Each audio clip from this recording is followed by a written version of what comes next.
This is gonna turn on. Wait, this And is then, yeah. this on now? Now it's on, but when you're done talking, press it back off.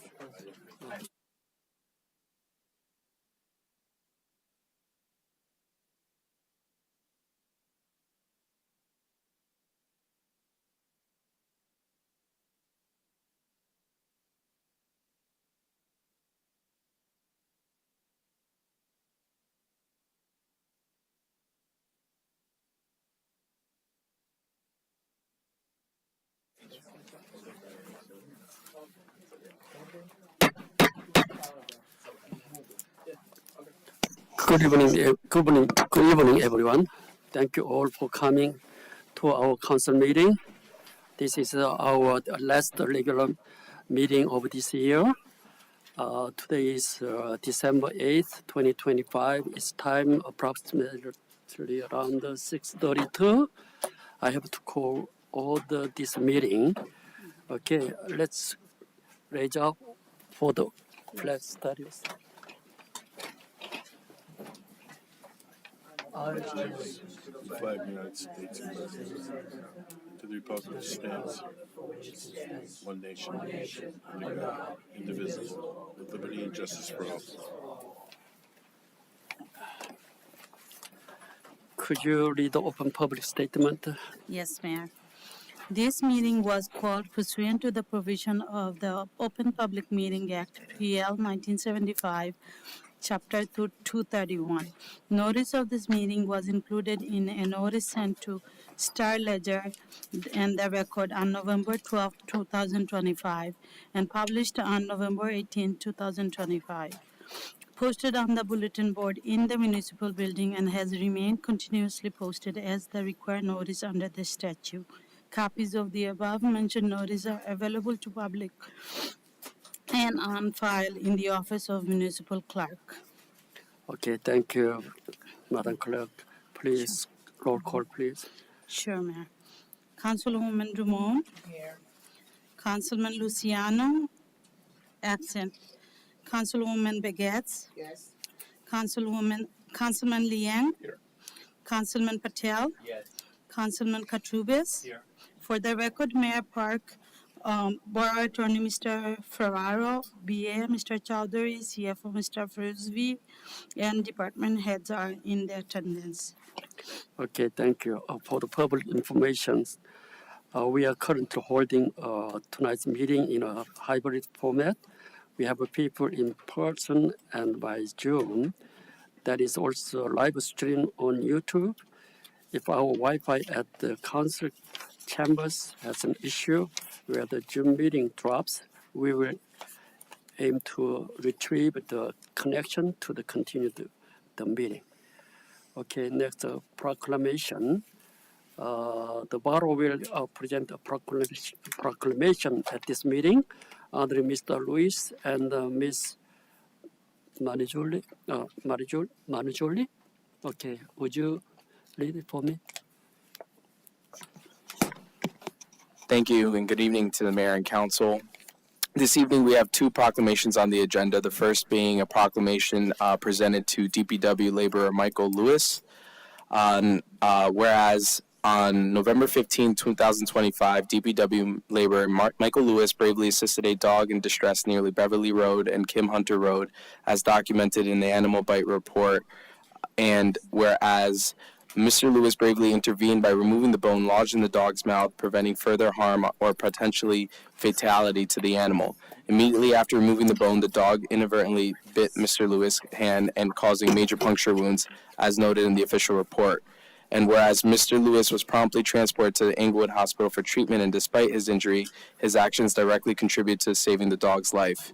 And whereas Michael Lewis's actions exemplify courage, compassion, public service, and devotion to the welfare of both residents and animals within the borough, and whereas the Borough of Englewood Cliffs wishes to acknowledge and honor the extraordinary efforts of a valued DPW employee whose quick thinking and bravely prevented a tragic outcome for a family pet.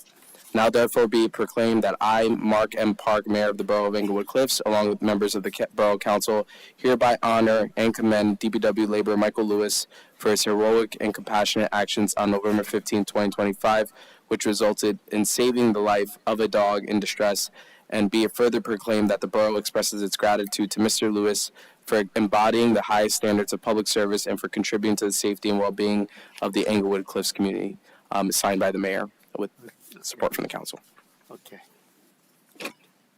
I believe we do have DPW laborer Michael Lewis here, DPW Superintendent Mark Neville. I believe Chief Hankelman is here, and then the family of the you okay, Mayor? Oh, sorry about that. And then the family that owns the pet. So if you would like to please join for the presentation of the proclamation, along with members of the council, so we could take a group photo. We're gonna figure out how to fix this.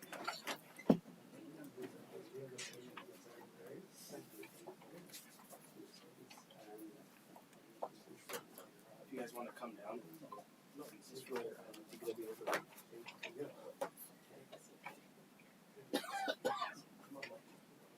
Goodness. Do we have a family here? Yes. I'm sorry? Okay. Just take this over.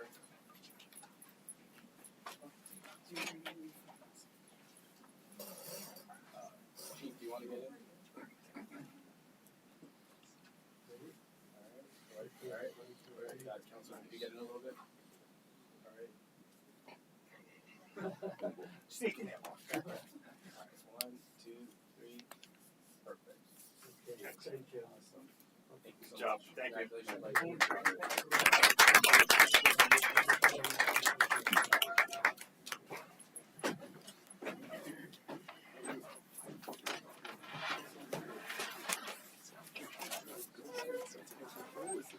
No, I don't. Is she here? I don't think she's here. Okay. Okay. Yeah. Congratulations once again to Michael Lewis, and thank you for your services. The second proclamation we have here is presented to who I believe is not here with us this evening, but we definitely thank them for their service. As a proclamation in the interest of time, I'll keep it moving, but this second proclamation is presented to Fran Marinuzzi, as alluded by the mayor, for an exemplary 25 years of service to the borough of Englewood Cliffs. I believe we notified them through DPW superintendent, but but we do thank her for her service, and since she can't be here today, we will be honoring her at our borough holiday party. Okay. Okay. Why don't you? Nobody's here. Okay. Why don't you, the DPW superintendent, take this one? Oh, you want to present it to DPW superintendent? Yeah, DPW. Okay. Mark, would you accept this?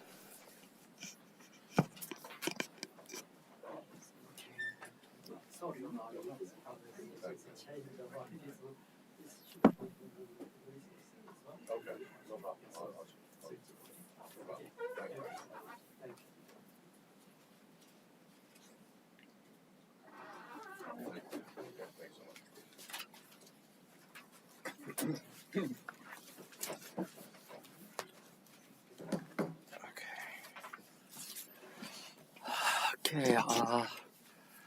Okay. Board Administrator, would you discuss about it, the correspondence, or the our current Yes. correspondence? Okay. Thank you, Mayor.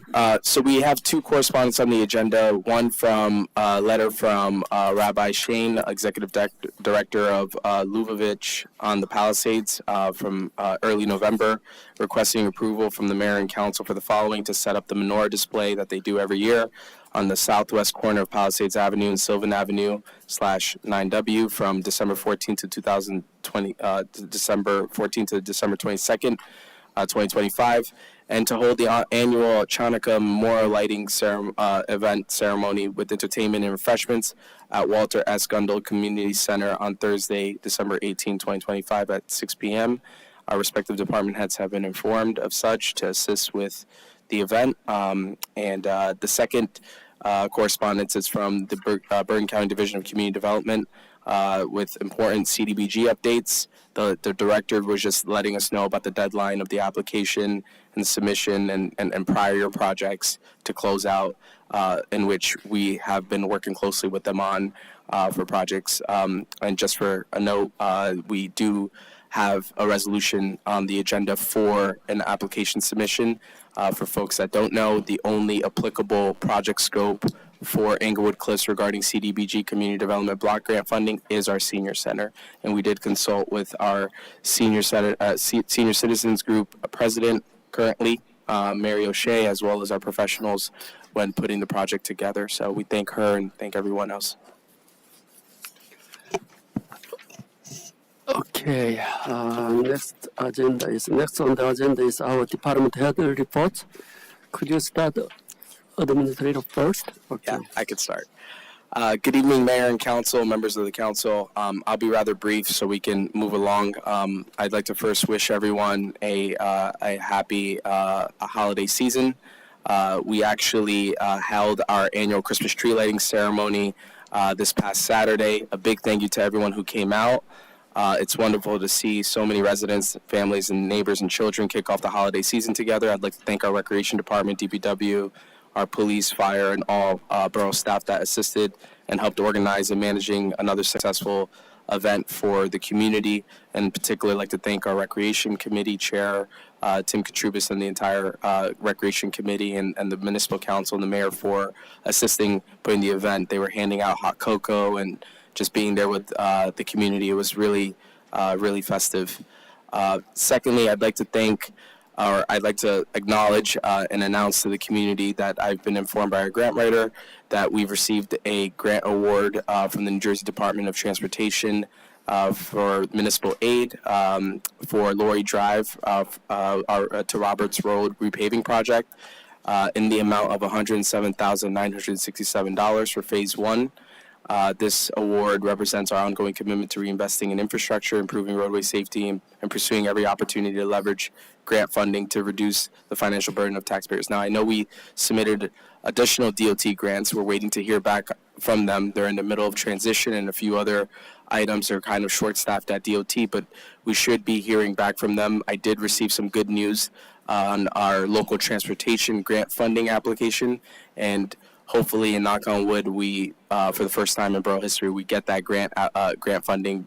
But all signs are pointing towards that we are strongly considered, and our grant writer was saying that we might be getting that grant as well. So I'm really excited about that. It's just a matter of putting ourselves out there. This evening, as you can see, we've been moving along in the council chambers. You hear our new audio and visual upgrades that we've made. They're nearly complete. We thank our previous system. It really got us where we needed to get to, but we needed to, enhance the sound quality a little bit more, have a little bit more high-def visuals, and improve the functionality for our hybrid meetings. The final components, we just need to include our dual stream integration with the wall speakers that you see here, and install the micro PCs, which will be set to be installed in time for the reorganization meeting, which will basically create a paperless council meeting operation, so the council members can follow along with all packets, agenda items, and it won't disrupt what the public gets. The public will still get the materials like they have currently right now, but for the council folks on the dais, you guys will go paperless, and as well as our other meetings, they'll be available to them. Speaking on some other tech items, we're announced that our website is on track to be launched before the end of the year. We will have a new improved navigation, updated visuals, new integrated access for forms, services, and resources, an AI chat and search feature that will be integrated with our phone system. Speaking of our phone system conversions will begin this week, moving us to a new provider that will be able to create some more reliability, streamline communications, and reduce long-term expenses, as I alluded earlier. Also on our agenda, just want to give a few more updates. We were able to meet with the school board officials that has been giving us, we had a great conversation with them just before the Thanksgiving break, and we were able to strike a short-term deal with them while we moved negotiations into the new year for a longer-term deal in order for us to continue to provide solid waste recycling and snow removal in order to cover our additional expenses that we have, as well as the to remove any expense on their end as well. But the conversations are moving quite along well. In addition, as far as the library agreement, we were able to also have another month extension to decide what we wanted to do in our future. We have to consider our various options, but also with respect to the taxpayers. And we were able to do that as well. We were also able to, with subject to approval to the mayor by the mayor and council, the tennis courts where the parcel of land is owned by CNBC, we were able to strike a short-term deal with them through March 2026, obviously with approval from the mayor and council, while they review the proposal that we have to make sure in order for us to make said improvements to the tennis courts, we need to make sure the useful life of the bond is lined up with the long-term lease arrangement. They are also reviewing our request to see what it would look like to purchase the property outright, if we would like to do that and what that offer would be. But if we're looking at a long-term lease arrangement, it has to line up with the useful life of the bond. Otherwise, you can't make the improvements to the courts. So that's what we're waiting to hear back on them. They understood the circumstances, and that's why they said, you know what, not by the end of December. You have it till March while we work something out. So we're working through that with the rec committee as well. And with that being said, Mayor, that is the extent of my report. Yeah. Okay, thank you. And now, Borough Attorney Bob. Thank you, Mayor. Okay, thank you. I have 4 matters to report on. The first is the Chaffee application. I was in contact with Chaffee's attorney. I'm told that there's a new plan that's going to be filed in the new year. When we get that, I will forward it to the planning board secretary for distribution to the planning board members, as well as having the matter available for the members of the public to see. After we get that report, we will meet with our professionals and perhaps the applicant to go over the plans, and so that we are prepared for the next hearing in court, whenever that is scheduled. The second matter is the Baracus lawsuit against the borough regarding flooding of certain houses in Englewood City. That matter is in the early stages, and we had a meeting, the borough administrator and I met with our attorneys that are assigned to this matter so that we can get ahead of some of the discovery requests that we expect to be coming. The third matter is 5th Street. So I know that there's been a lot of discussion about 5th Street. I met with some members of the governing body, with the borough administrator and our engineers. We reviewed the existing plan that was previously done. We have asked for a determination as to what the scope of that plan should be and how far it should extend. Should it extend all the way north on 5th Street? We need to know what the cost of the plan will be, and to discuss how we will assess property owners to help pay for the plan. The last matter is our affordable housing. We had submitted our housing element and fair share plan that was adopted by the planning board, endorsed by the mayor and council. We then received a letter, not so much of challenge, but asking for additional information from us. We complied with the deadline to provide that information, and I anticipate the next step is going to be a proposed settlement agreement setting forth what needs to be done going forward to implement the plan and to provide any other additional information which Fair Share has requested.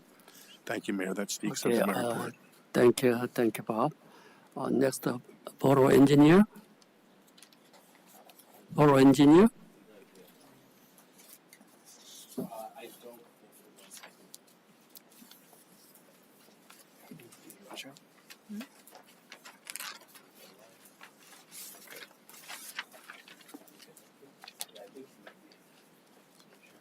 They are not here? No, he's not here. Okay. I know they were supposed assume, okay, later on we can add on, right? Yeah. Okay, next. CFO, please.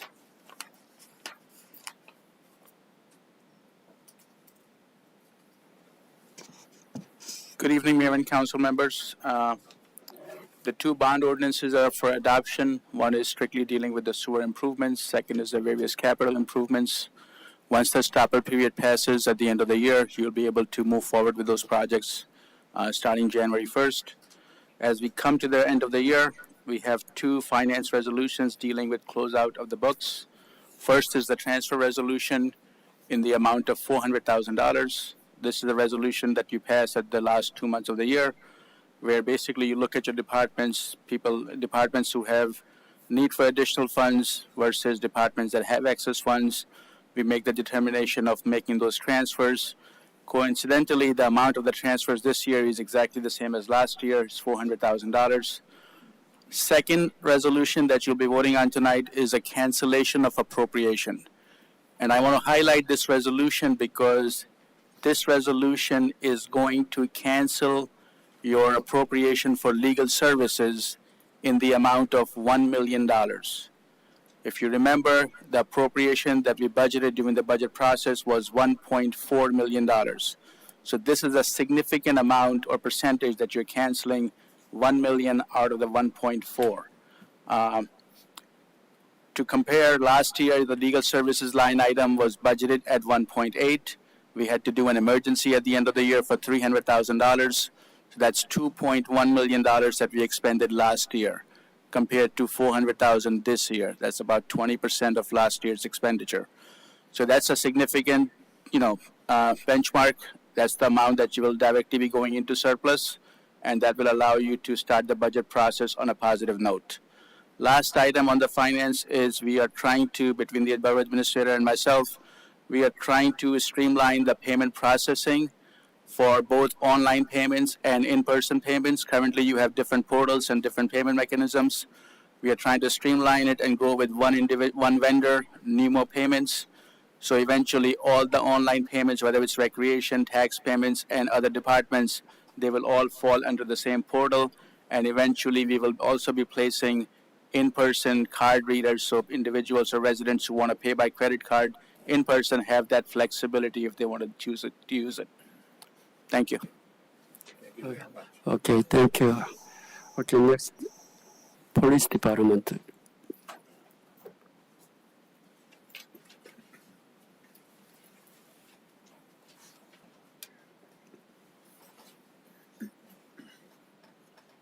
Good evening, Mayor, Okay, good evening. Council members, Mr. Ferraro, Madam Clerk, Mr. Administrator. Hope everybody had a good Thanksgiving.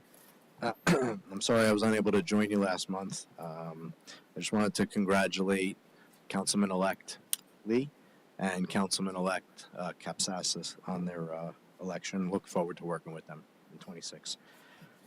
Before I get into my report, I just want to congratulate and commend Chief Nikow and the entire fire department for their good work at 2 fires since our last meeting. One on Mercer Avenue, one at Samsung. I'm sure he'll go into greater depth on those, but from all reports, they did excellent work, and I just have to recognize their good work. Some important criminal matters I want to bring you up to speed on. The Detective Bureau has been working on a fraud case in excess of $500,000. It's still under investigation, but they're making very good progress on that case. I hope to bring that to a resolution and report back to you further on that with some good news. But like I said, it's a large fraud case that they're working on. They've also been working on, with the help of the Patrol Division, a very extensive domestic violence case. It's actually spanning from the state of Maine all the way down to Washington, D.C. It's involving several law enforcement agencies, including the U.S. Secret Service, D.C. Metro, and several others. The suspect in that case had to be extradited out of Washington, D.C., and he's currently housed at the Bergen County Jail. Some of the charges on that case involve stalking, cyber harassment, terroristic threats to kill, and endangering the welfare of a child. So I have to commend my officers on their good work on that case. That investigation is also ongoing. Recently, patrol identified a stolen motor vehicle. And what's important about that is not only did they arrest the actor for possession of that stolen motor vehicle, but through their investigation, it was discovered that they were on their way to Alpine, and their target was going to be a very, very high-profile Korean-American businessman. We suspect that they were on their way there to do a burglary. So again, I have to recognize the good work of my officers and their intervening. What started off as a simple stolen motor vehicle case evolved into a very significant arrest. Finally, we recently recovered a $100,000 Range Rover. It was obtained fraudulently through one of our dealerships in town, and it made its way all the way down to Houston, Texas. And we recently got possession back of that $100,000 Range Rover. So lots of good police work in the last month. Very proud of all of my officers and the work they're doing. And the reason I don't always update you on criminal events, but the reason I do that is from time to time we get speeding complaints, parking complaints, and things like that. Those things do get our attention, but they're given our attention on a we'll call it a call volume dependent. So we are very busy with criminal matters, medical calls, car crashes, alarm calls. We are a very busy little police department. So if you ever hear of complaints about speeding or parking issues, always bring them to me. They do get our attention, but we do have some high profile things that, we're triaging our calls all the time. So that's the reason I bring you up to speed on some of the criminal stuff. Most recently, we got a complaint on Pershing Avenue. What I did was deployed one of our data collecting speed devices. So over a period of time, we'll do some data collection, and we'll be able to determine next steps based on the scope and severity of that problem. So always on our radar. We had a pre-construction meeting regarding a significant construction project coming to Palisade Avenue in the new year. The good news, it's only about 6 to 8 days of work, but during those 6 to 8 days, it's going to be some heavy traffic on Palisade Avenue. I'll let Superintendent Neville get into some of the scope of work, but just to put it on your radar, it's going to be after the holidays, less than 2 weeks, but fairly significant traffic problems in the area during that time period.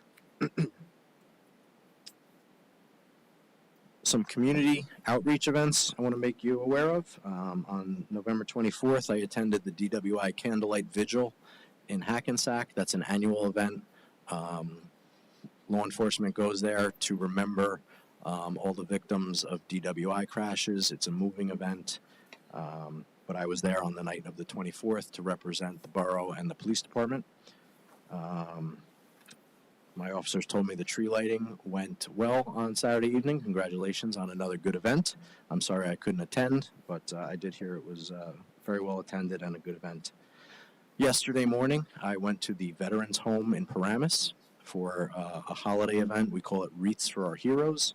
A nice event. We bring in some carolers for our veterans, and we bring wreaths back to every town in Bergen County. We place them at either a monument or Veterans Park in town, and basically it's for the holidays, and we're remembering all the veterans who didn't make it home to celebrate the holidays with us. Another really nice event that I represented the department at yesterday. Fun one coming up next Sunday. We're doing a collaboration with the Girl Scout troop in town. They are doing a toy collection of their own, and they're generously going to donate all of their collected toys to the police department and the PBA to add to our PBA toy drive. So this is the second year in a row we're doing that collaboration with the Girl Scouts. It's a great event. I have my officers go there to collect the toys. We talk to the girls about the importance of their donation and where their donations go. So really good event. That'll be this Sunday. Hopefully we get some photos on our social media outlets. Two more items. Our two new police recruits will be graduating from the academy on December 19th at 11 a.m. I will certainly be there to congratulate them, and after they graduate, we'll bring them back here for their in-house training, which is between 12 and 14 weeks. Very proud of those two officers and the good work they did in their training. Finally, this is for the residents. It's getting dark earlier. The holiday season is historically burglary season, so I remind everybody, please lock your homes, lock your cars, turn your lights on, set your alarms. Wishing you all a very safe, happy, and healthy holiday season. And if you have any questions for me. Chief, you didn't mention your own additional responsibility next year on the county level. What is the stuff? Congratulations. Thank you. So I'll be sworn in on Wednesday, the 17th. That'll be an event for the Chiefs Association. There'll be a formal installation dinner, a gala event in January. But I'm proud of my own accomplishment. Thank you for mentioning it. But I think it's a great representation for the borough as well. To give Englewood Cliffs that kind of recognition on a county level. I'm happy to do it and proud to do it, and the town certainly deserves all the recognition that they'll get as well. Thank you. Okay. Thank you. Congratulations, and your department really busy months. Yes. I really appreciate your hard work. Thank Okay, you. next. Thank you. Happy holidays, everybody. Yeah, okay, thank you. OEM department, please.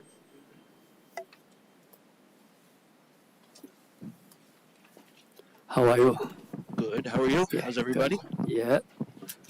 Stay there. Thank you. I don't have much. The most important thing is the EOP has been submitted. I believe you're approving it tonight. Subject to approval. Okay. Hopefully, if there's any questions, comments, concerns with it, just pass along. If it can be approved tonight, that's ideal. If not, next month, the following. Not super urgent because we're, for the first time ever, ahead of the deadline, so we're good. And it's a pretty lengthy document, so if you're going to actually sit down and read it, I don't expect anybody's going to, but there inevitably will be questions, so pass them along. I guess piggybacking on what the chief said before, the fire department, just want to say thank you to them. I was on scene at the fire at Samsung with the mayor. Excellent job. You guys have been pretty busy, and it'd be remiss if I didn't mention it. One person that I did want to bring up, Andy, and if I'm not stepping on your toes, is just, and this is for the DPW also, I guess. Years ago, you started the program where the DPW workers were firefighters during the day, during their DPW hours, and I know that that's worked out very well for the manpower issues. But seeing Walter, who I believe lives in New Milford or Oradell or something like that, at a scene here in Englewood Cliffs was pretty impressive. When I turned around and saw him, knowing he drove all the way from home because he knew that the town needed help was pretty impressive to me. You know, we expect to see them during the day, of course. You don't expect to see that at night, so it's worth recognizing him for being here. And that's basically all I have. Okay. Great, thank you. Thank you so Happy much. holidays, everybody. Okay, you too. Same to you. And fire department, please.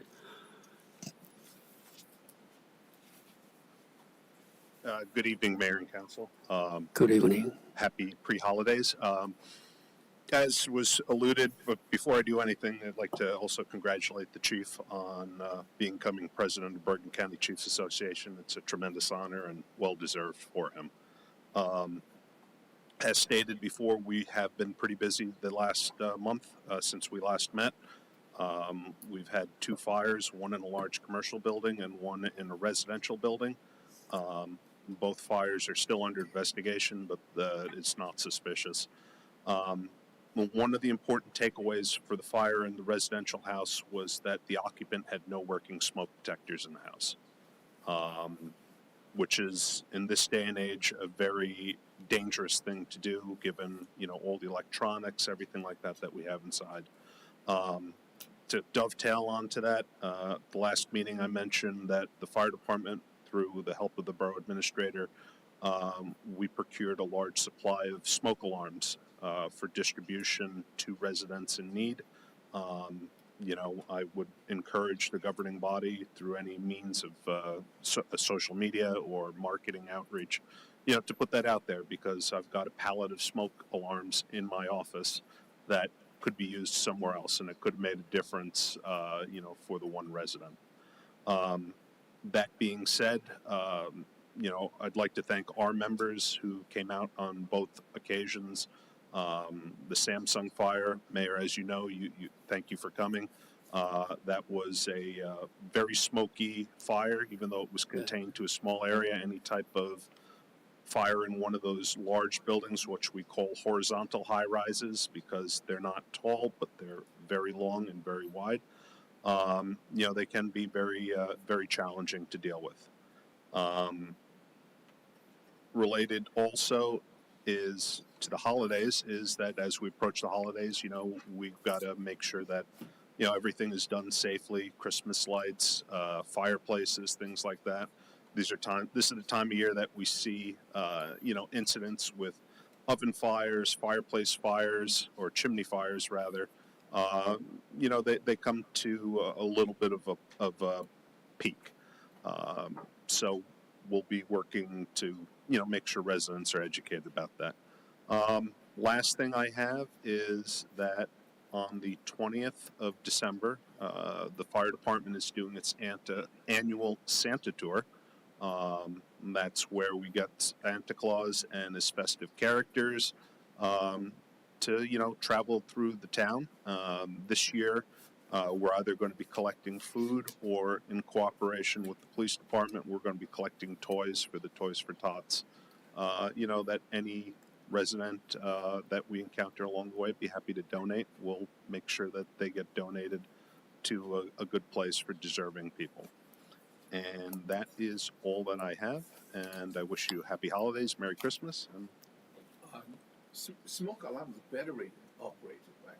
yeah, so the ones that we procured, we got it through the state through Operation Save a Life. They're 10-year battery operated units. So, they're if you need them, we can definitely get them out, and it would have made a difference for the one house fire on Mercer Avenue, where they did not have any working smoke alarms. So the residents should show their ID to come to the fire department to pick it up?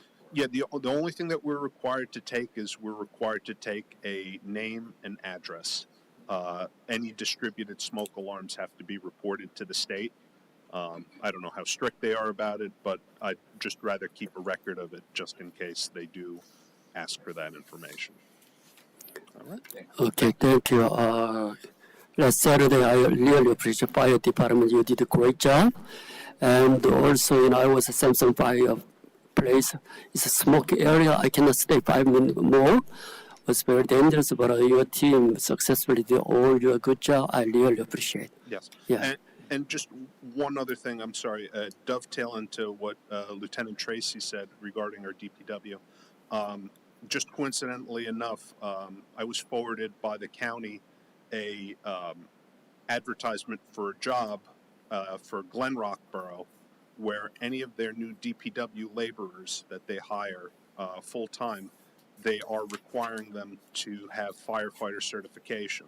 Now, I think that might be a little extreme in our case, but I would just let this mayor and council know, and I sent the information to the borough administrator, is that if they consider bringing on DPW employees, that maybe you'd consider preference to those who have firefighter training and who could serve the town. It's certainly more cost effective to the residents and increases safety, just as something to consider. Okay, thank you. Next. I have plenty of Panettone. If anybody wants Panettone from the Christmas thing, I can bring it over. Okay, great, thank you. Okay, next, construction and the building department. Yes.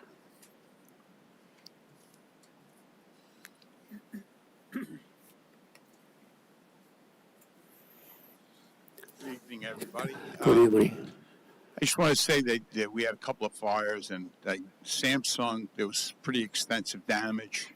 It wouldn't seem so because of the smoke, but when the sprinklers go off, all their computers got destroyed. So they're working on that now. They still haven't really opened up 100%. Also, I mean, the construction in town, a lot of these houses takes time, so everything's been moving along very well. I want to clarify next door, the affordable housing. It's been said they're 100% occupied. They're not really 100% occupied. They're rented 100%, but they're occupied maybe 50%, and they only have TCOs. They haven't been given COs yet. So, and that's about it. How many people moved in? Well, there's 66 units, say 30 to 40 people maybe. So it's Well, every day there might be someone. How many temporary COs did you? All the temporary COs. I know, but how many did you give for the people who moved in? Well, it states if there's 66 units, I give 66. Or you did the whole building? Or Yeah, they're temporary COs, but they don't get the CO until there's other items that they have to clarify. Okay. Okay. Thank you so much. Now, DPW.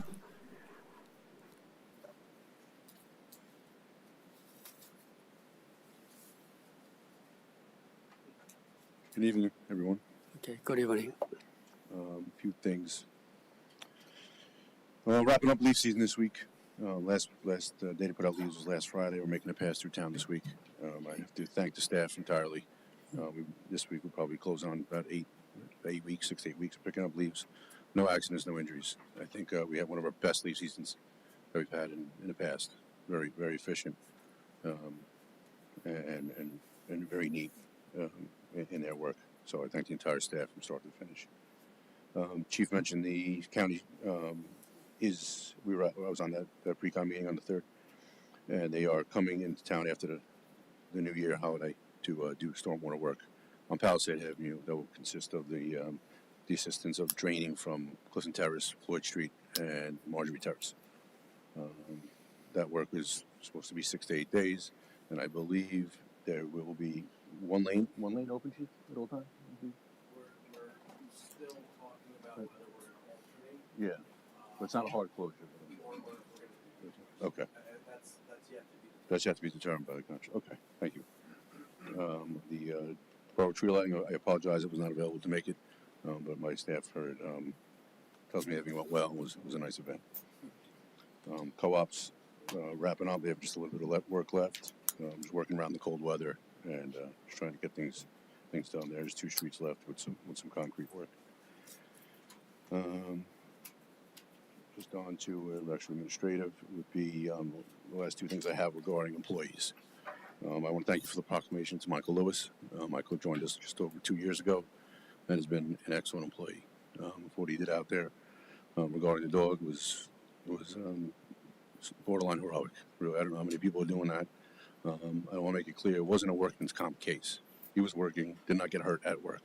He got hurt during work, helping somebody.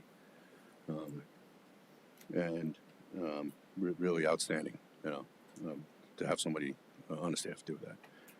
In addition to Fran Marinuzzi, who's our Public Works Secretary, is retiring at the end of this month. I'm not going to sugarcoat it. This is going to hurt. And we have a replacement. He'll do fine. But finding another Fran is going to be, the clarity of work she's done over 25 years is impeccable. Just perfect. Letter perfect. At the end of the day, it really just gives you a sign of the kind of people that work here, and start their careers here, work here 25 years, saving animals and assisting pets and doing whatever they can to do to help this town. And it's well noticed. Yeah. I personally appreciate her, 25 years service and dedication. Please tell her, that she enjoy her, retire life. Okay. Thank you, Mayor. Yeah, thank you so much. Happy holidays. Okay. Thank you. Now, finally, Recreation Department. Then We have the engineers on too. engineer? Yeah. Okay, after that. After that. Yeah, after. Yes. Good evening. We have been working with the Elizabeth Morrow School because we had a lack of resources for some of our programs, namely basketball. So we worked out an arrangement with them to bring a really high quality resource. And wanted to thank everybody for helping out with the Christmas tree lighting. The mayor came up with a great idea to really bring it back. And DPW, police, fire, especially Stephanie, helped out a lot. Indishin took on a lot of roles, and it was a really great event. And we're going to continue that with the menorah lighting. And that's about all I have right now. Okay, thank you. Okay, now.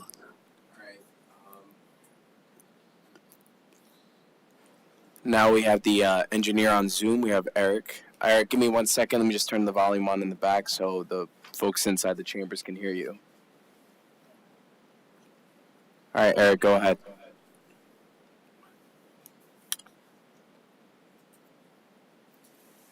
Eric, you might be having some audio issues.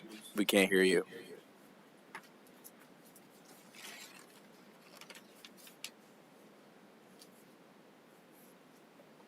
Nope, we got nothing yet.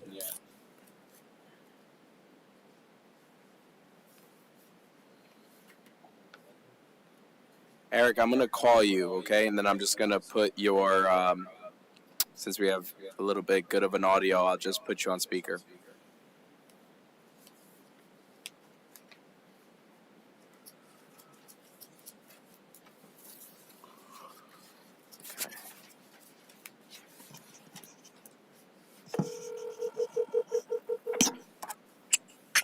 Okay, thanks, Sean.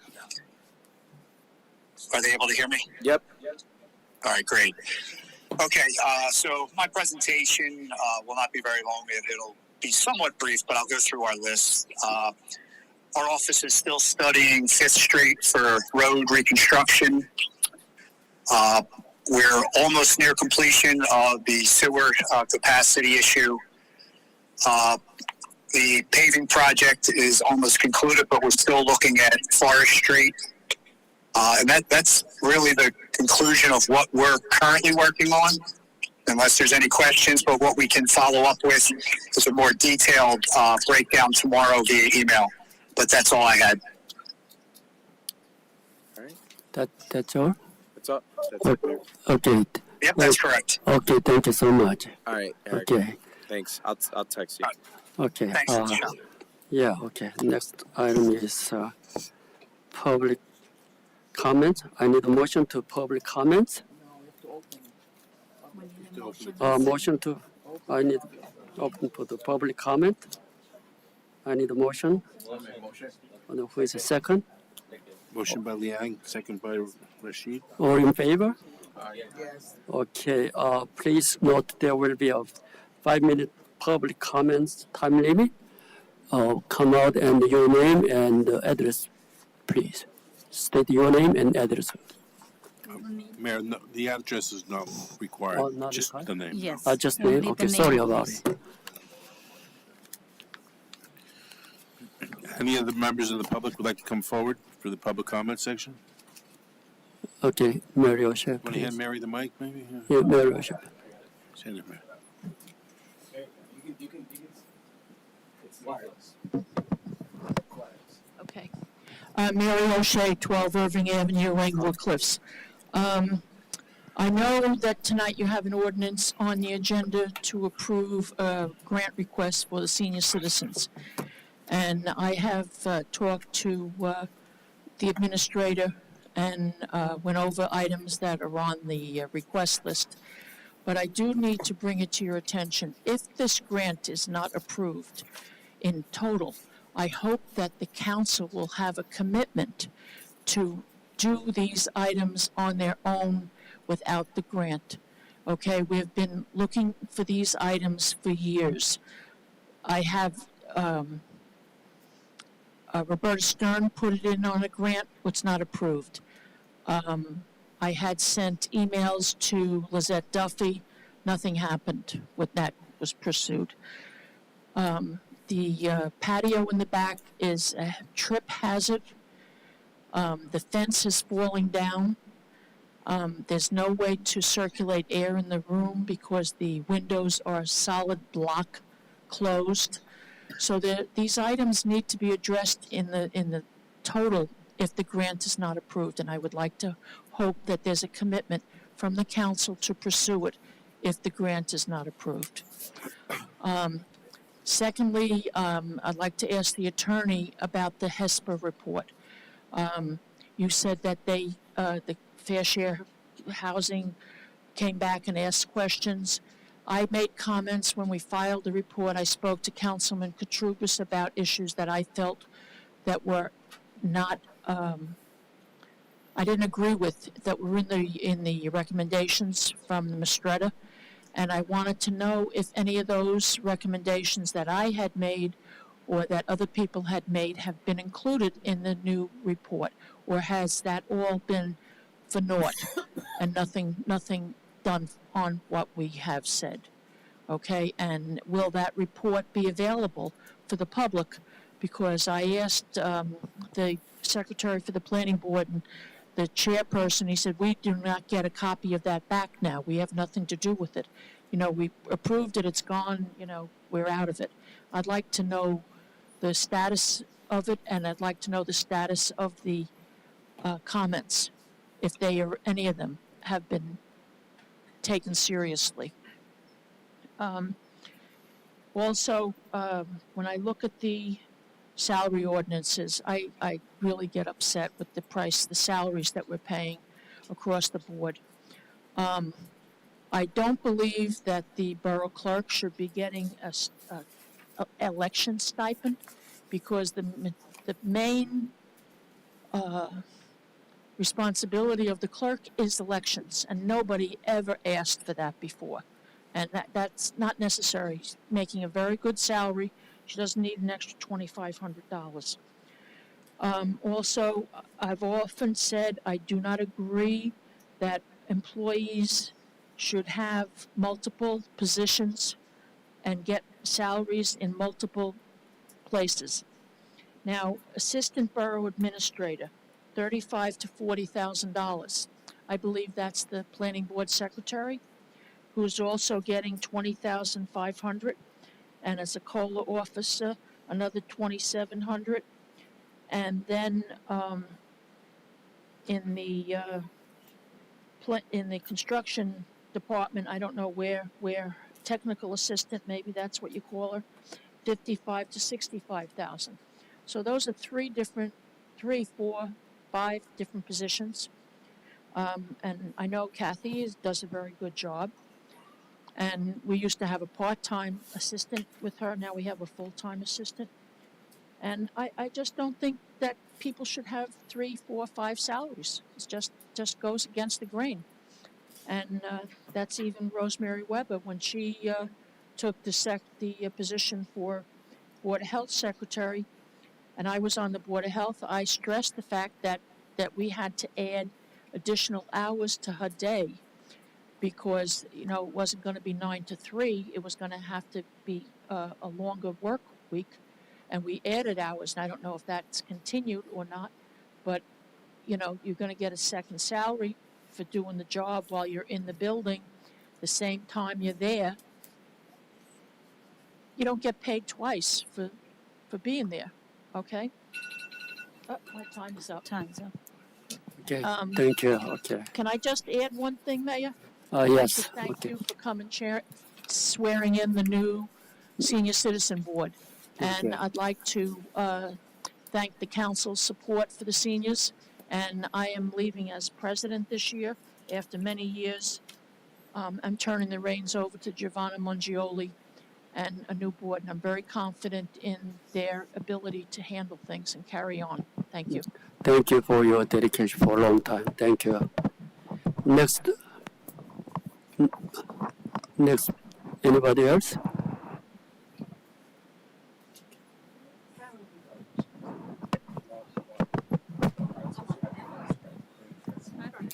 Can't read notes.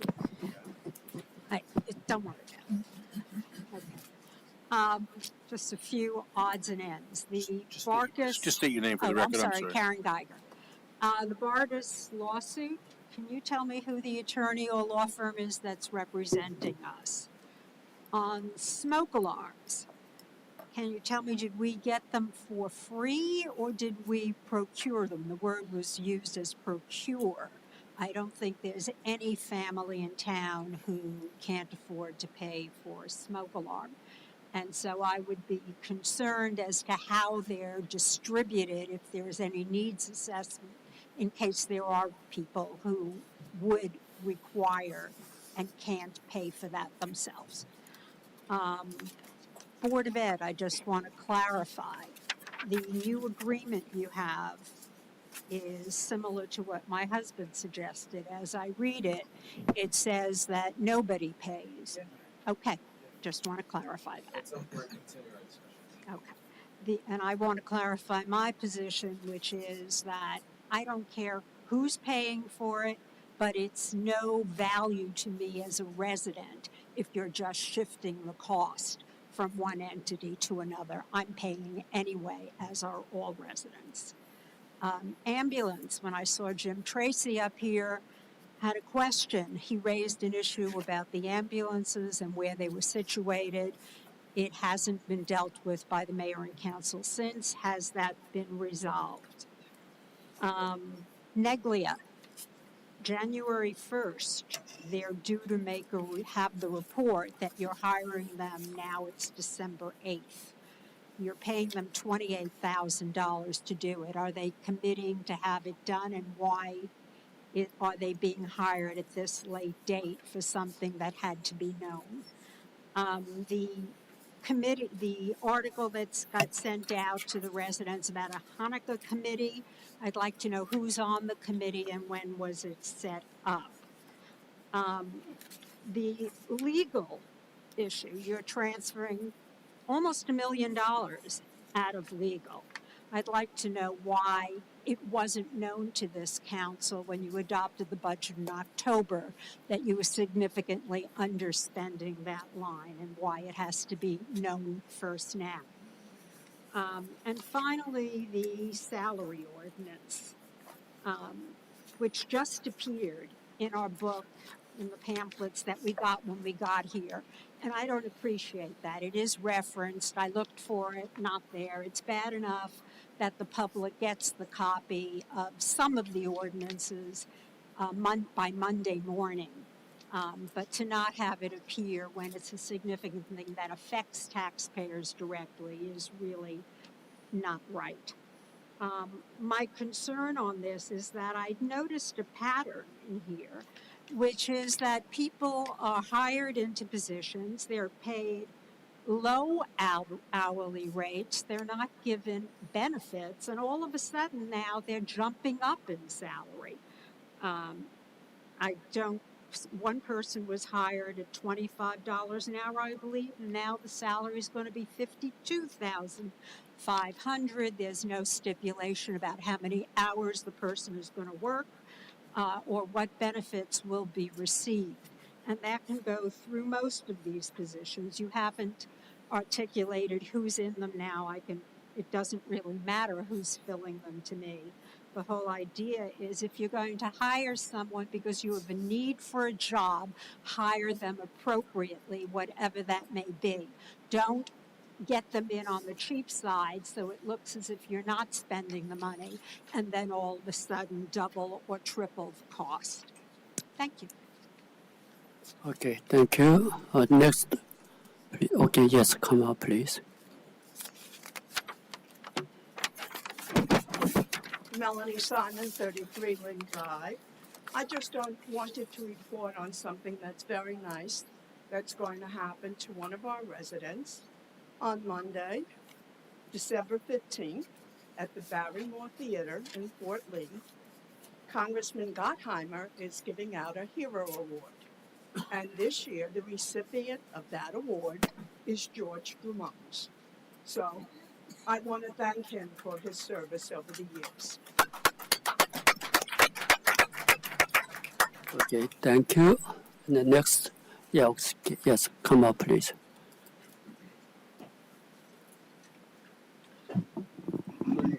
everybody. I have Good evening. three things that kind of bother me. First one Excuse me, is put your name on the record first. David DiGregorio, 165 Charlotte Place. Start the timer now. First thing that bothers me is our planning board. Our planning board president has developed this town, putting up the McMansions all over the place. One is so big, it looks like it should have a couple of affordable housing units integrated into it. It bothers me that a person that is making a lot of money through developing, he probably recuses himself and that, but it just doesn't look right. And it is a bad reflection on the mayor who appoints him. And I did express my concerns to Mayor Park prior to. The other thing that bothers me and hurts me terribly is recently there were 300 Koreans that were arrested in Georgia. Some of them were affiliated with LG here in Englewood Cliffs. I'd like to remind all the Republican council people up there that your oath is not to Donald Trump. It is to the Constitution of New Jersey and the Constitution of the United States of America. One council person even told me that he hopes that Russia will win in Ukraine. Doesn't sound too nice to me. So I'd remind all of you to look at the oath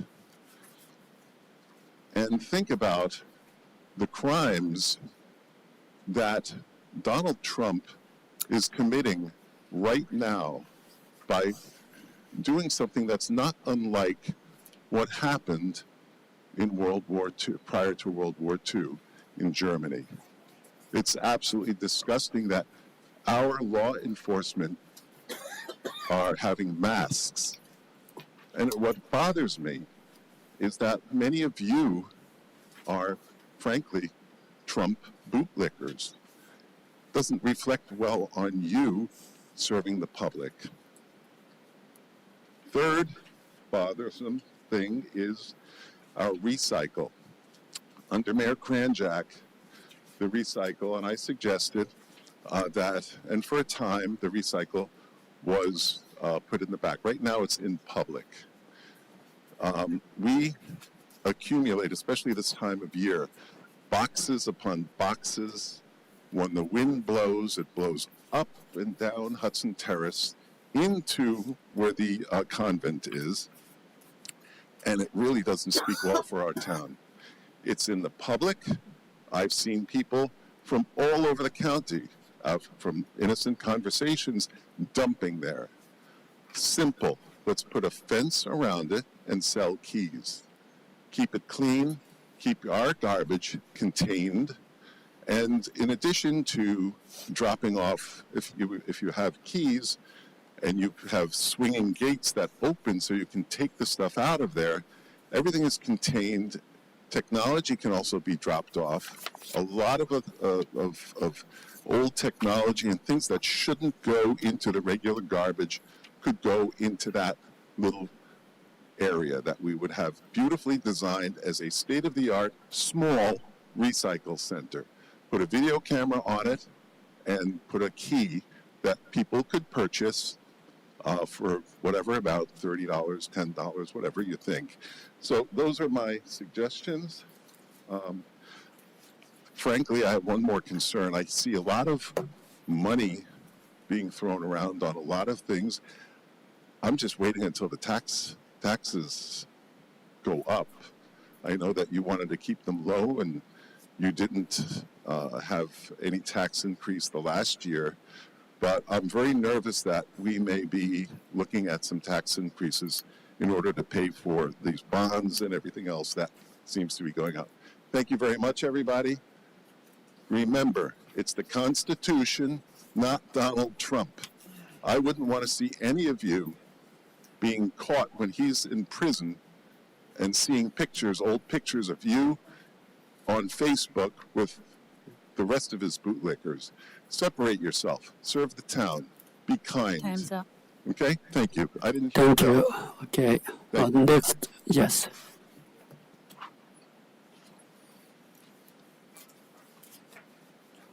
Andrew Nicko, 54 Elm Street. Returning to Angle Cliffs matters. To address Ms. Geiger's concern, the smoke alarms were procured through a state program free of charge, and they are distributed on a per request basis. There's no needs testing involved in it. Anybody who wants one can ask one free of charge. We just record their name and address. Thank you. Thank you. Okay. Next. Okay, would you check out the chat? Yep. For folks that are on Zoom, at this time we're going to turn our attention to you. If you would like to be heard during the public portion of the meeting, please unmute yourself, or for that matter, try to get our attention somehow so we can, give you an opportunity to speak.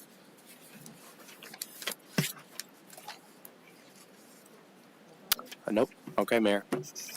No one see? Motion to close. Okay, I need a motion to close. A second. All in favor? Okay, next item.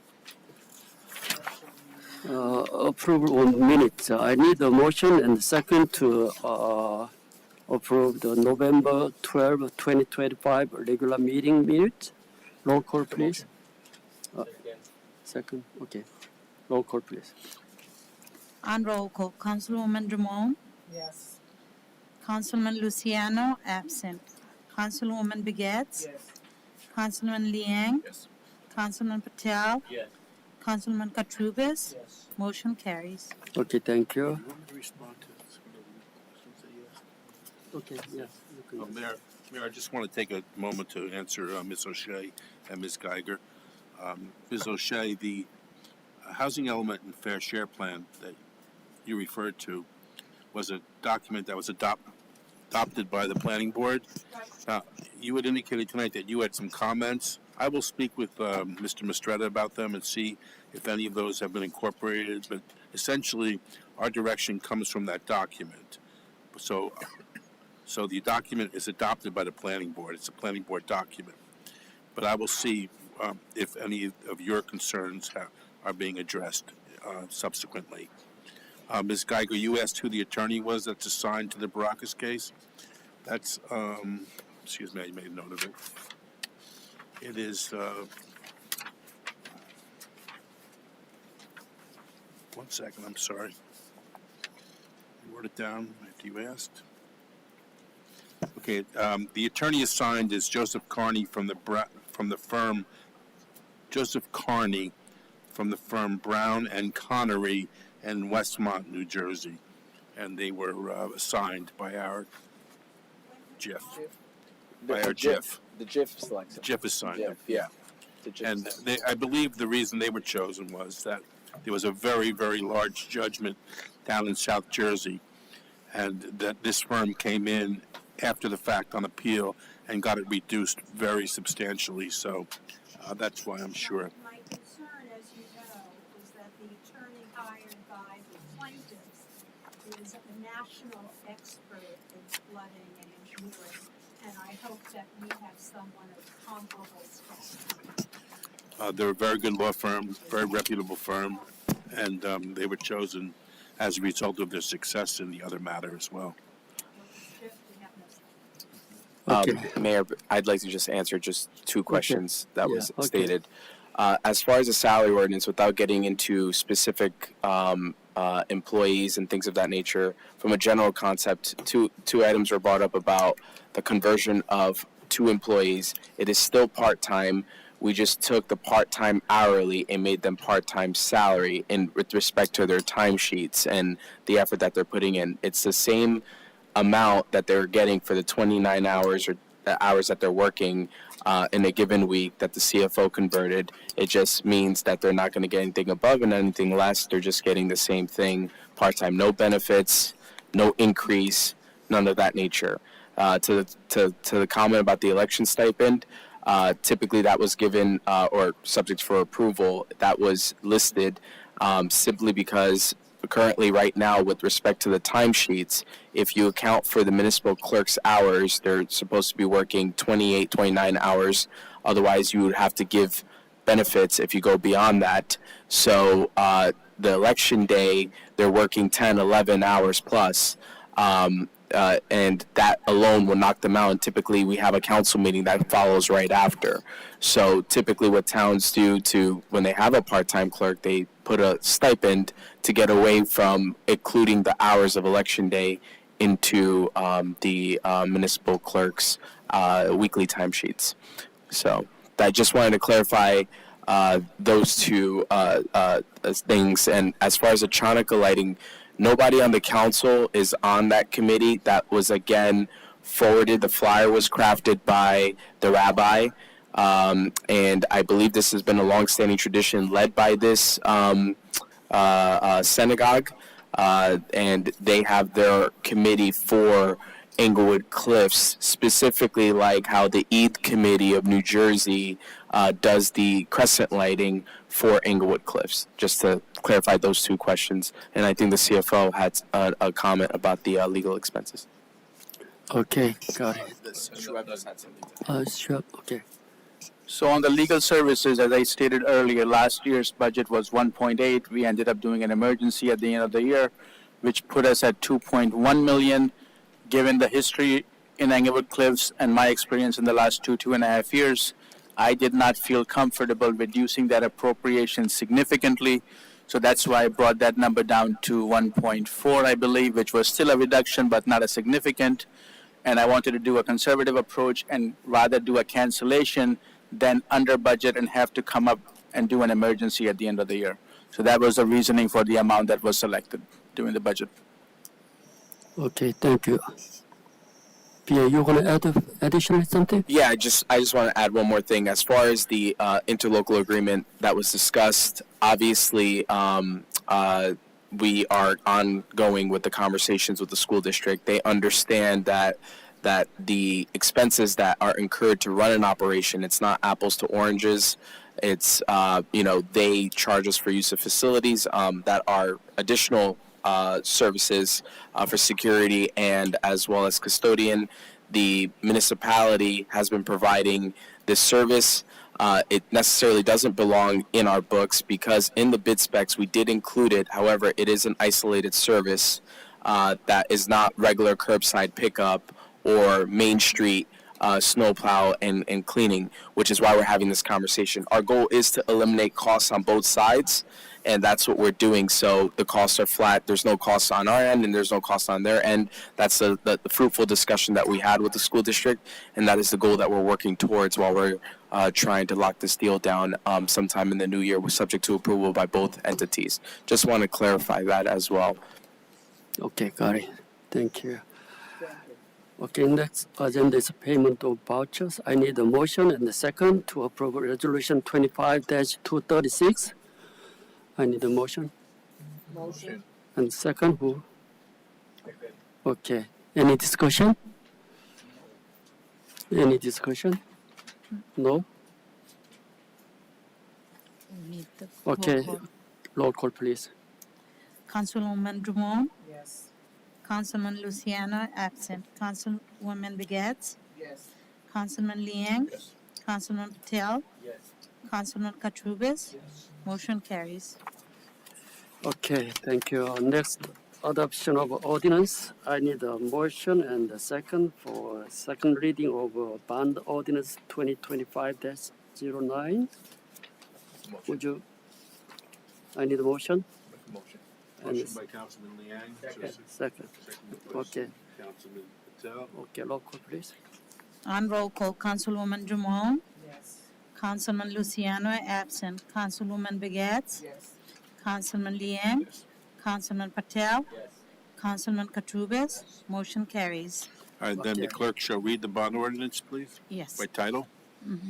Ordinance number 2025-09, and bond ordinance to authorize the undertaking of Phase 1 of borough-wide sewer improvement in, by, and for the borough of Englewood Cliffs in the County of Bergen, New Jersey, to appropriate the sum of $950,000 to pay the cost thereof, to make a down payment, to authorize the issuance of bond to finance such appropriation, and to provide for the issuance of bond anticipation notes in anticipation of the issuance of such bonds. We have a motion to open the public hearing on ordinance 2025-09. Motion by Councilman Patel. Second by Councilwoman Begach. Roll call. On roll call, Councilwoman Drummond. Yes. Councilman Luciano, absent. Councilwoman Begats. Yes. Councilman Liang. Yes.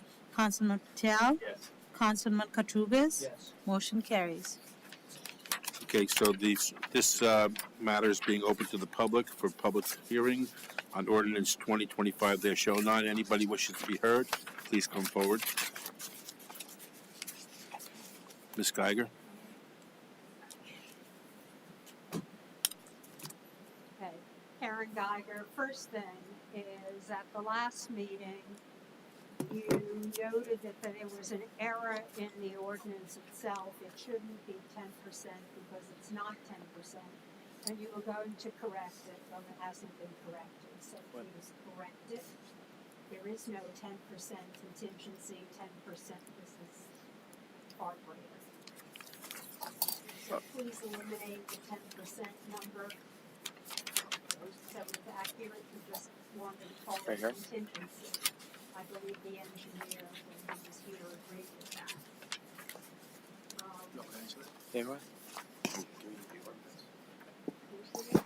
So the engineer's estimate is just used as a guidance to prepare a bond ordinance, which puts, 10%.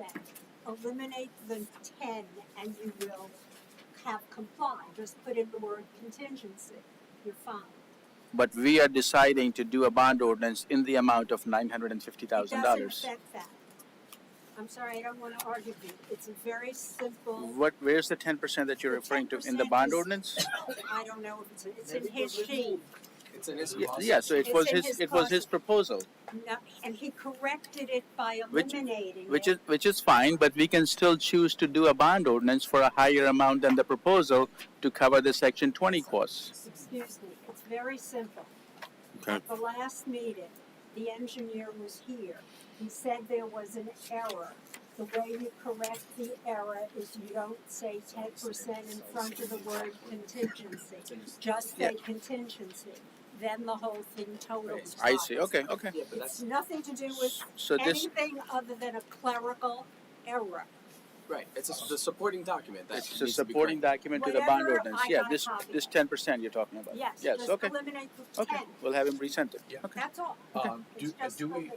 do we have a possibility to change? No, we don't need to modify the bond ordinance in any way, just the supporting Okay. document needs to say Yeah, contingency, so- not 10%. Thank you, Ms. Geiger. Yes, That's all. I got Thank it, you. I got it, Okay, thank you. thank you. Okay, now, question, once again, I asked this last time, I believe, there's no list of what's going to be addressed. Flooding and sewers have been a concern in this community for over 2 years.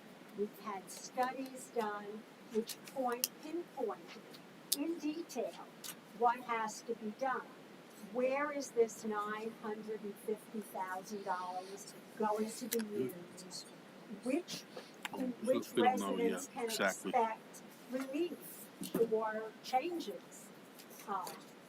That's all not known. It's good to spend money on things that are important to help the community, but it's not good to not know where you're spending it and how the priorities are being set up. Thank you. Thank you. Anyone else like to be heard of this bond ordinance? And if anybody on Zoom that is wishing to be heard, just unmute yourself or get our attention somehow. I see no one else, Mayor. Can we have a motion to close the public hearing on bond ordinance 2025-09? Motion by Councilman Liang, Second. second by Councilwoman Dramonis. Roll call, please. On roll call, Councilwoman Drummond. Yes. Councilman Luciano, absent. Councilwoman Begats. Yes. Councilman Liang. Yes. Councilman Patel. Yes. Councilman Katrubis. Motion carries. Can we have a motion now to adopt and advertise bond ordinance 2025-09 in accordance with the law? We need a motion. Motion. Motion by Councilman Liang, second by Councilwoman Begats. Roll call. On roll call, Councilwoman Ramones. Yes. Councilman Luciano, absent. Councilwoman Begets. Yes. Councilman Liang. Yes. Councilman Patel. Yes. Councilman Katrubis. Yes. Motion carries. And that ordinance is adopted. The second ordinance on for second read is bond ordinance 2025-10. Can we have a motion for the clerk to read the ordinance by title only? Councilwoman Dramones, second by Councilman Liang. Roll call. On roll call, Councilwoman Drummond. Yes. Councilman Luciano, absent. Councilwoman Begets. Yes. Councilman Liang. Yes. Councilman Patel. Yes. Councilman Katrubis. Motion carries. The clerk will now read bond ordinance 25-10 by title only. Ordinance number 2025-10, bond ordinance to authorize the making of various public improvements and the acquisition of new additional or replacement equipment and machinery and new automotive vehicles, including original apparatus and equipments in, by, and for the Borough of Englewood Cliffs in the County of Bergen, State of New Jersey, to appropriate the sum of $2 million to pay the cost thereof, to make a down payment, to authorize the issuance of bonds to finance such appropriation, and to provide for the issuance of bond anticipation notes in anticipation of the issuance of such bonds. Thank you. We have a motion now to open the public hearing on bond ordinance 2025-10. Motion. Motion by Councilman Liang, second by Councilwoman Begats. Roll call, please. On roll call, Councilwoman Drummond. Yes. Councilman Luciano, absent. Councilwoman Begets. Yes. Councilman Liang. Councilman Patel. Yes. Councilman Katrubis. Motion carries. Okay, members of the public are invited to voice their position on the ordinance 2025-10. Public hearing is now open. If any members would like to appear, Ms. Geiger.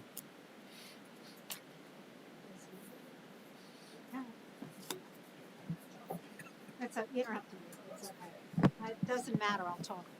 Okay. Once again, this has about 300,000, I believe, dealing with flooding issues.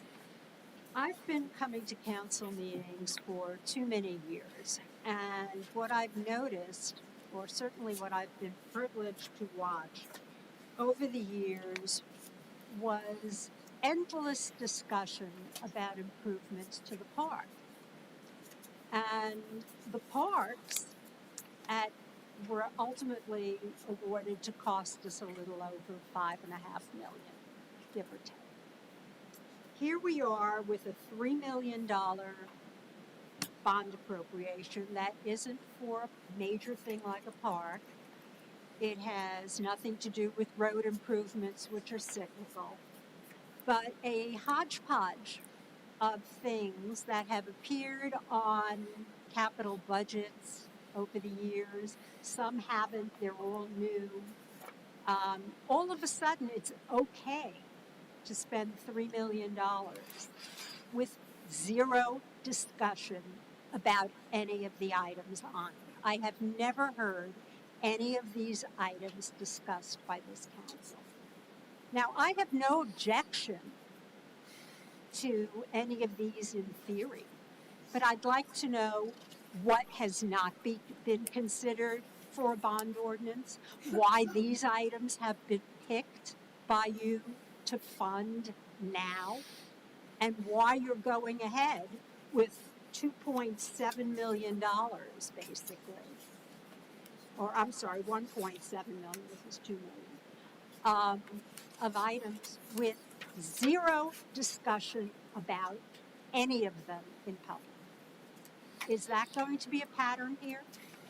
Where you're going to sit and authorize large expenditures without presenting them to the public, without discussing them in public, and without evaluating whether they are needed and what you're not funding in public.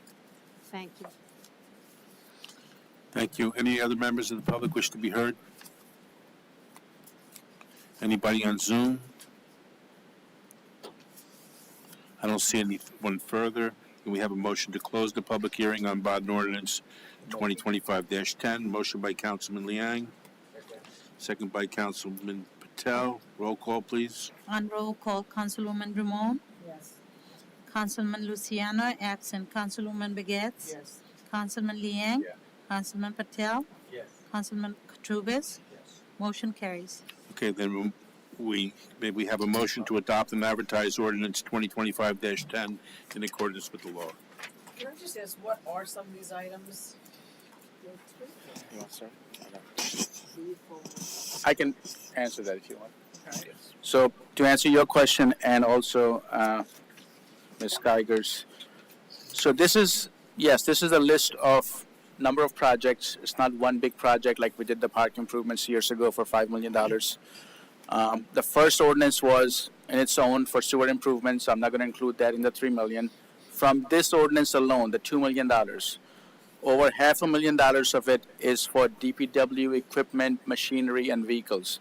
Those items were heavily discussed at both DPW committee meeting and finally at the finance committee meeting as to which of those items will be included this year, which one will be postponed for future years. And I'm just going to go in, I'm not going to go in any specific order. The first item is a municipal building and facilities upgrade. We chose to appropriate $300,000 to address your aging infrastructure, which gives you some flexibility as to deciding what improvements you want to undertake. I understand you have an HVAC issue in the Borough Hall. You have an HVAC issue in the police department. You have the locker room issue, which needs additional funding. The senior center project, if you don't get the grant funding. So you have a number of projects that you can address from this $300,000, which is just a starting point. The strategy is to put aside $300,000, $200,000 each year so you can address those improvements over time rather than having to do those in an emergency manner. The second project is a digitizing project, which was something I'm sure the borough administrator has reported on in one of his reports to basically make the borough paperless and digitize your records. This is again phase one of that project, allocating $300,000. The next few items I have to do with sewer improvements and emergency work that DPW does that are deemed capital improvements. So to eliminate the burden on your operating budget, you're putting aside a blanket of money so you can address those capital eligible expenses through that line item. It includes underground fuel storage tank replacement in the DPW yard, which is a court order that you're issued by DEP, or you are very close to getting a court order to get that changed. You have a salt shed for $200,000, which is also something that has been in the works for a number of years, I believe. It also includes engineering and design money for DPW building and facilities for $100,000. So yes, it's a laundry list of items exceeding or right at $2 million, but that was the decision by the finance committee that we want to keep it at that number or below so our debt service doesn't increase significantly and we can come up with a multi-year plan to address those capital infrastructure needs. Yeah, Thank you. I think internal discussions we had a lot, right, at department level, professional service company level, and finance committee level. I think the due diligence is performed. All of the, it's pretty good. But the argument maybe from the resident side is they don't know, and all of a sudden you want to pass something in the aggregate, consolidated data, right? So it's a little challenging for. So I think somehow if we are able to provide a better explanation, so make people feel understand better, then there will be reduce a lot of money. Thank you. Any other members? This is not a public comment session, right? No. Okay, so yeah. Okay, we have a motion to adopt and advertise ordinance 2025-10 in accordance with the law. Motion by Councilwoman Begats, second by Councilman Liang. Roll call, please. On roll call, Councilwoman Drummond. Councilman Luciano, absent. Councilwoman Begets. Councilman Liang. Yes. Councilman Patel. Yes. Councilman Katrubis. Motion carries. Thank you. The third ordinance is ordinance 2025-11, salary ordinance. Then we have a motion for the clerk to read the ordinance by title only.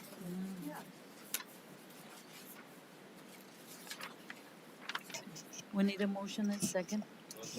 Motion by Councilman Patel, second by Councilman Liang. Roll call, please. On roll call, Councilwoman Drummond. Yes. Councilman Luciano, absent. Councilwoman Begets. Yes. Councilman Liang. Yes. Councilman Patel. Yes. Councilman Katrubis. Yes. Motion carries. The clerk will read the ordinance by title only, please. Yes. Ordinance number 2025-11, an ordinance to establish a schedule of salaries, wages, and compensation of the public officials, officers, and employees of the Borough of Englewood Cliffs in the County of Bergen, and to establish a method of payment of such compensation during the calendar year 2025. Okay, may we have a motion to open for public hearing on ordinance 2025-11. Motion to open public hearing, Councilman Liang, second by Councilman Patel. Roll call, please. On roll call, Councilwoman Drummond. Yes. Councilman Luciano, absent. Councilwoman Begets. Yes. Councilman Liang. Yes. Councilman Patel. Yes. Councilman Katrubis. Yes. Motion carries. This ordinance now, 2025-11, is now open for public hearing. Any members of the public who wish to be heard, please let us know. Come forward. You could. Okay, Ms. O'Shea, here comes the microphone to you, please. Thank you. Mary O'Shea, 12 Irving Avenue. The administrator was talking about the clerk getting the election stipend because she's part-time, yet in the resolution, the borough clerk is making $110,000 a year. So that doesn't seem to be part-time. That seems to be full-time. Unless that's an error. No, it's not an error. So that's a salary for the clerk that has since retired? Say it again? So that's the salary for the clerk who retired early in the year, in November? The 100,000 plus? Have. No, not this clerk. It was the former clerk, Laura. Okay, where is the salary for this clerk? She is in the listed. ordinance? She is listed under part-time salaried, and it should be a hire date of May or June 2025 in the resolution.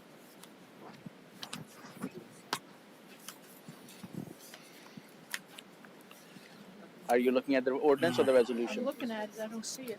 Do you have a copy of the resolution? The ordinance or the resolution? Resolution.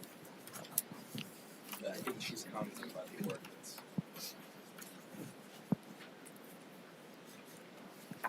So in the ordinance, there is a range established which captures the salary of the clerk who retired, and it also includes the salary of the current clerk, which is significantly less. So again, this ordinance establishes the range.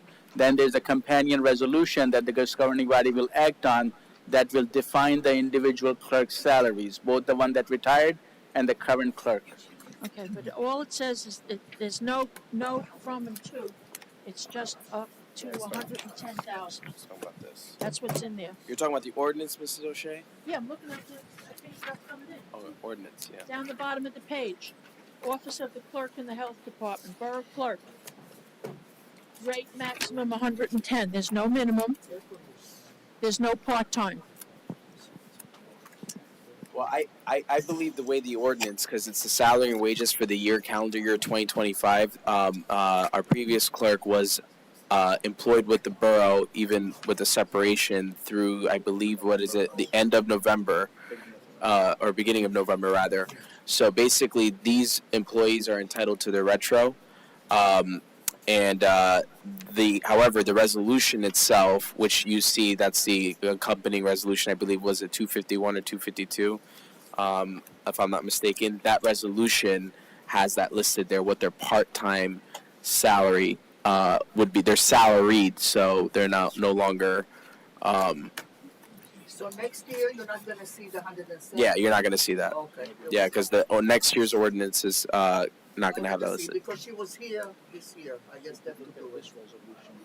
You will see the borough clerk who retired November 2025. Her salary is 107, and then the current borough clerk who was hired in June 2025, her salary is 52.5, including the election stipend. That's full time.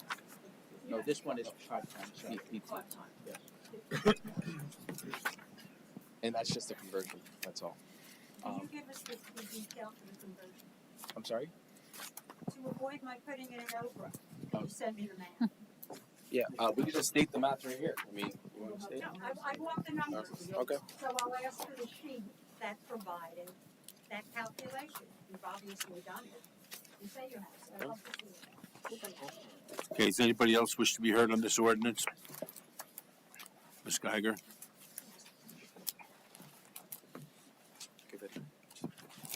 Here's the microphone, Ms. Geiger. Okay, Karen Geiger. Once again, when you do a salary ordinance and then make it retroactive, you're giving people an increase now over what they're making going back for a year. I just want to understand what you're doing.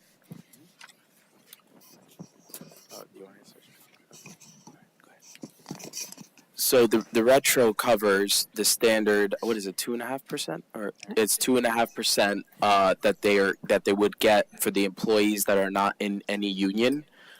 So it's. I'm sorry. That's all the people on the salary ordinance. Right? Correct, except the ones that have got, like for instance, I'm not getting one. People that have gotten relatively newer contracts. Well, you just got contracts. Yeah, exactly. So it's pretty much only the. Well, it's everybody else. Yeah, it's everybody else that are not part of a union that are basically keeping in line with their union contracts. That's all.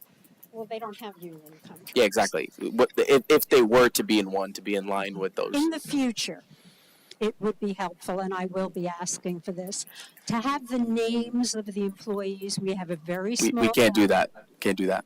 Excuse me, names of who works in each position is We can't list that information. we can't list that on the ordinance itself.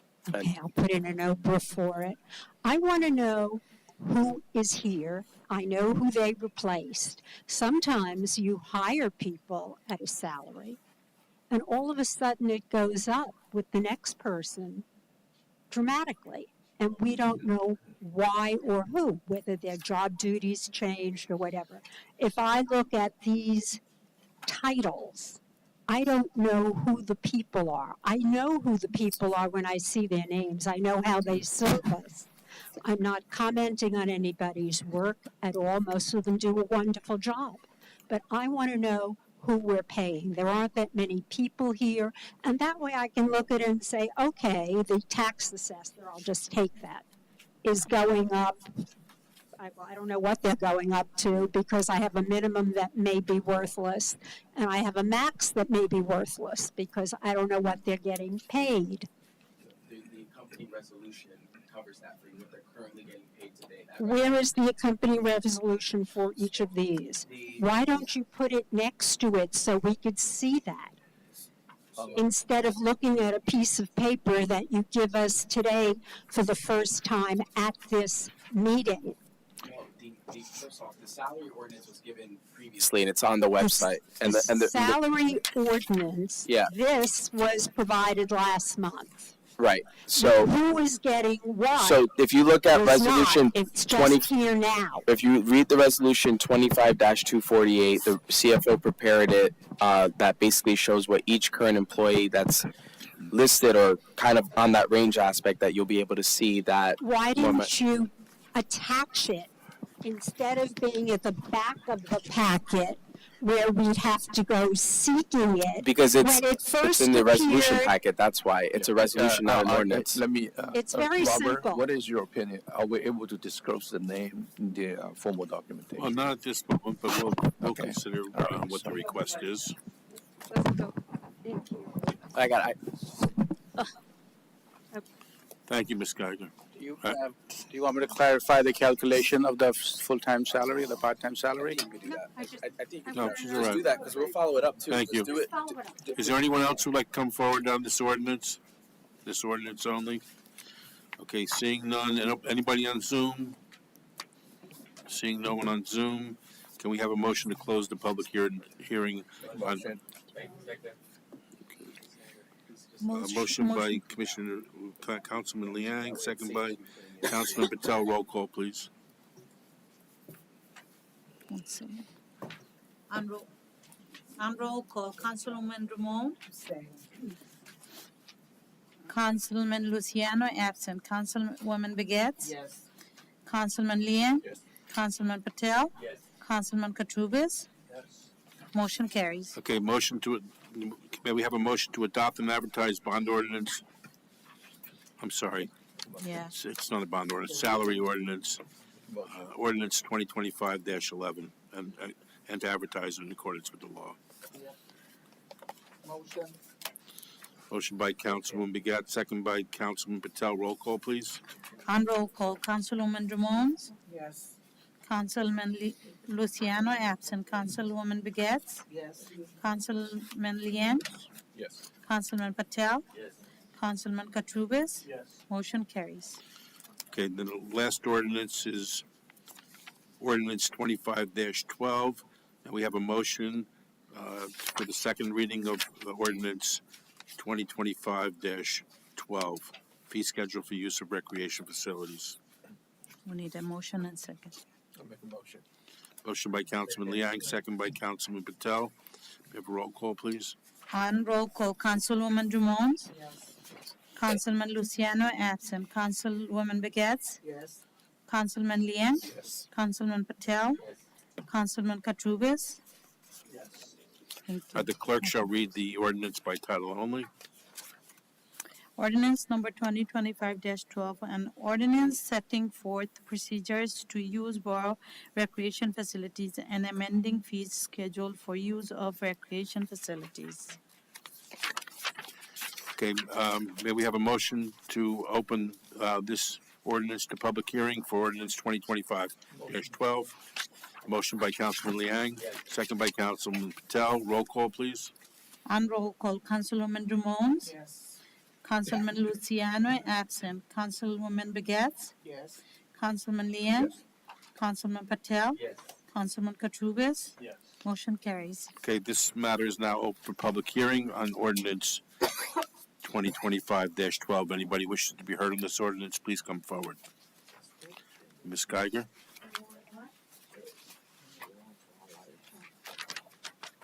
First of all, I want to comment that I think it's wrong that the rec director left before this part of the hearing. He should be here. Two, I find it very curious that this meeting was rescheduled so that ultimately it's taking place on the night when the upper school is having its concert, and therefore none of the parents who were here at the last meeting could be present to comment on the very many concerns that they had about this particular resolution. Ordinance. That's ordinance, I'm sorry. And thirdly, I would like to comment just about two items which I find, one which I find egregious, and I want to add, I do not play tennis. I have never used a borough tennis court. But charging residents $20 an hour to play when in the past they had a keep pod, or whatever it is that opens the tennis courts to use them, and a season pass is wrong. And if that's how other items are structured on here, you are making a grave mistake, I believe, in terms of penalizing residents for having their children participate in sports and for participating in them themselves. This is not something that should be there so we can make money. It's there to encourage residents to use the facilities that we have and to engage as a community. The other item I have a question about, because it was on an earlier version and I didn't examine this one quickly enough, has to do with the day camp that you're running. On an earlier version, you said that parents could enroll children or guardians or whatever we are these days could enroll children in the camp program on a weekly basis. I'd like to know how you plan for your staffing if people can bring their children and put them in and out on a discretionary manner, or if you're anticipating that they could put them in for fewer than the whole season, but they have to announce that ahead of time. There have been, as you've witnessed, a lot of discontent in the community about the rec programs as they've been run, and I'd like to know how the camp program and this particular fee schedule fits into that. Thank you. Anyone else wish to be heard on this ordinance? Ms. O'Shea? Mary O'Shea, 12 Irving Avenue. My children have gone through the summer camp. I don't need my. I talk loud. My children, who are now actually all over 50, went through the schools and went through the summer camp and the program for the teens at the Lions Club, and played Little League and softball and soccer, and the fees were not that high, and I don't think they should be, because I don't care how wealthy the community is, the community should not be making money off the backs of our children, okay? I don't agree with it, and I think that the town pays enough taxes and we can support these events for the children. When the Little League was, when my kids were in the Little League got sponsorships from the businesses. You had the Leos, you had the opera, you had all the restaurants. They would sponsor a team and they would pay for the uniforms. And then at the end of the season, the kids would turn the uniforms back in. And I know you've had the signs up on the field, on the fence, that they were using that to make money, which that's fine. You know, that's outside. You don't have to put it on the backs of the children. I really think that these fees are too high. And I said it last year too, and now they're even getting worse, okay? This is the benefit of living in this town. Thank you. Thank you. Anybody else wish to be heard on this ordinance? There's no one on Zoom. Okay, then we have a motion to close the public hearing on the ordinance 2025-12. Yeah. Motion.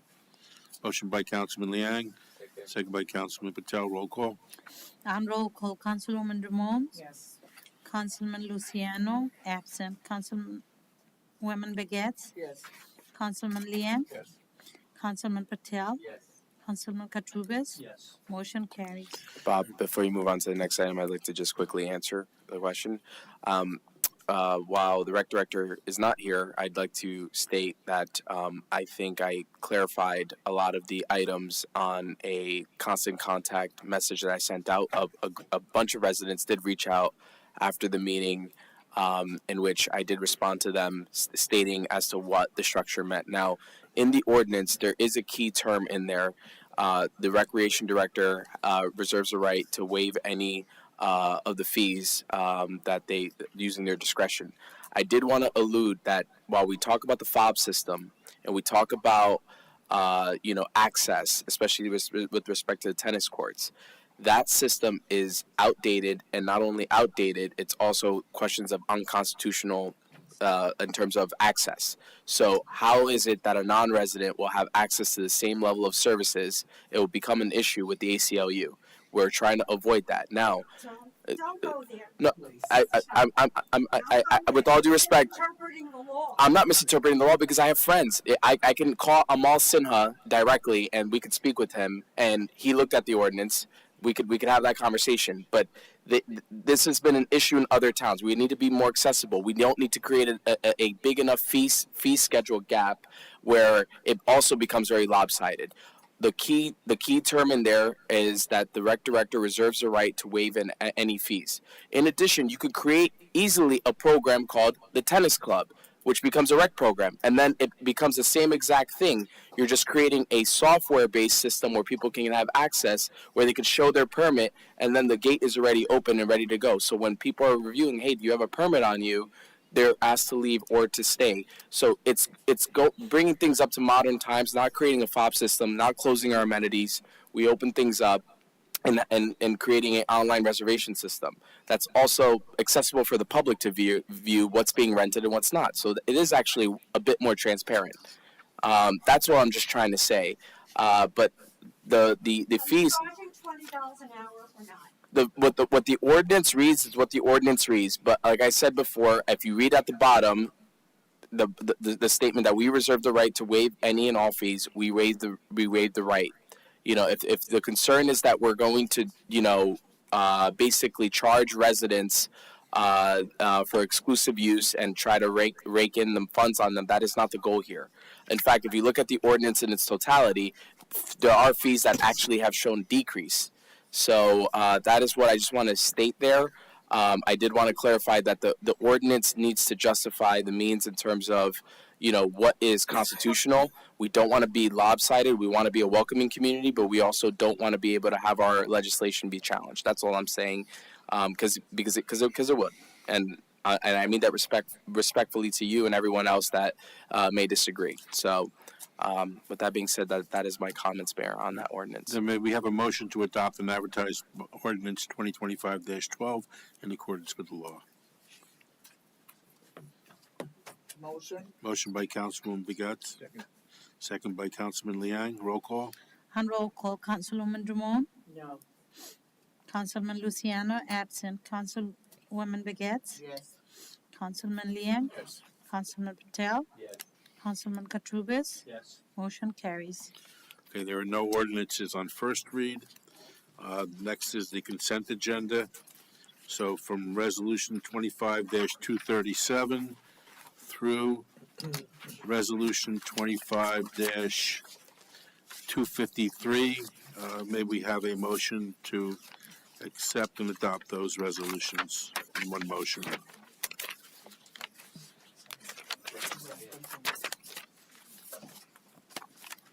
You need a motion, right?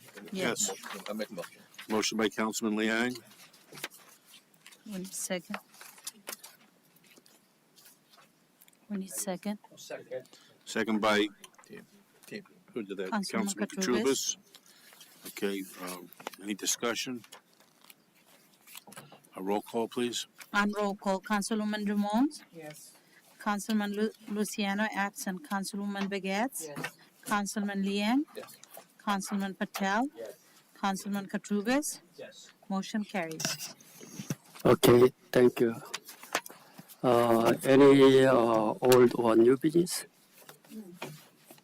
Okay, nothing, right? Okay, before we close tonight's meeting,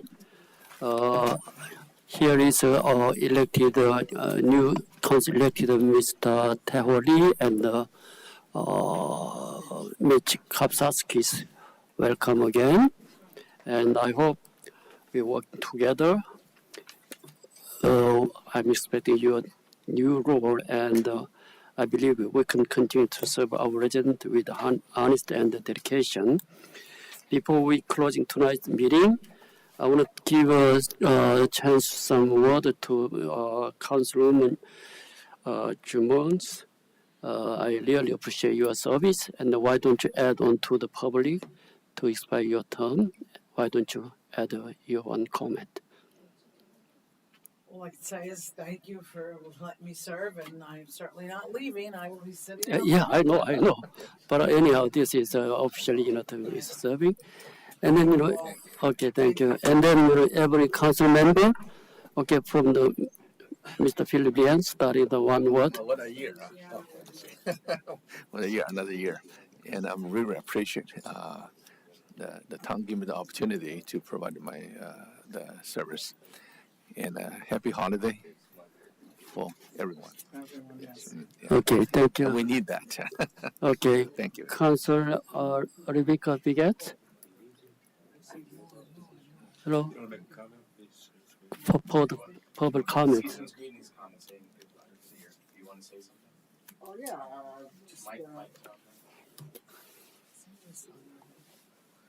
yes, it was a rough year, ups and downs, but really enjoyed myself working with people in town. I saw the progress, I saw what we did in town, and we have very, very excellent plans for the future next year.